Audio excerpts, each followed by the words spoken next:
السلام عليكم ورحمة الله وبركاته وحان وحير إذن كو شرحي دونا أما هالكان إذن كو دونا مرك أد كورسada قدتيد أما كورسada lagu siiyo username iyo passwordka habka u soo gali lahayd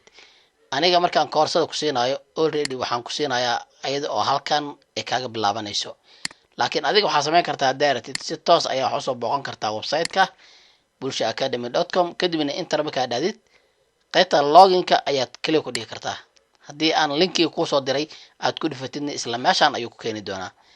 inta waxaa gelin doontaa magacaaga ama username-ka aan ku siiyey marka intaa samaysid waxaad tegi doontaa qaybtan passwordka waxaad gelin doontaa passwordka aan ku siiyey kadibna waxaad dhihi doontaa sign in waa kana hadda halkan waa dashboardkaagii ama waa meeshaadii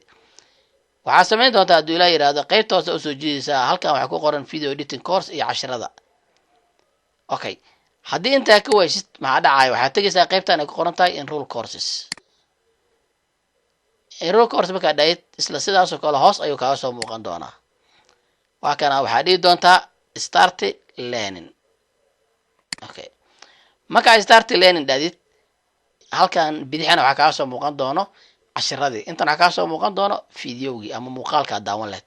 halkan hadda waa qaybta koowaad oo kale tusaale cashirka koowaad waa kana cashirka labaad saddexaad afaraad ilaa qaybtan ay dhamaato oo qaybta labaad ay u guubtid iyo qaybta saddexaad okay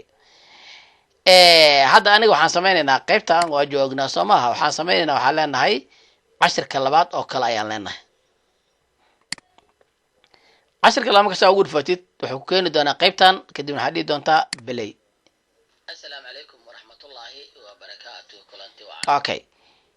casharada qaarkood waxaa la socda waxa la dhaho powerpoint ama waxaa la socdo softwares hadduu software uu la socdo sida kan oo kale waxaa kala degi doontaa qaybtan about lessonka ay ku qoran tahay ayaad kala degi doontaa oo linkiga saaran yahay okay haddii sidoo kale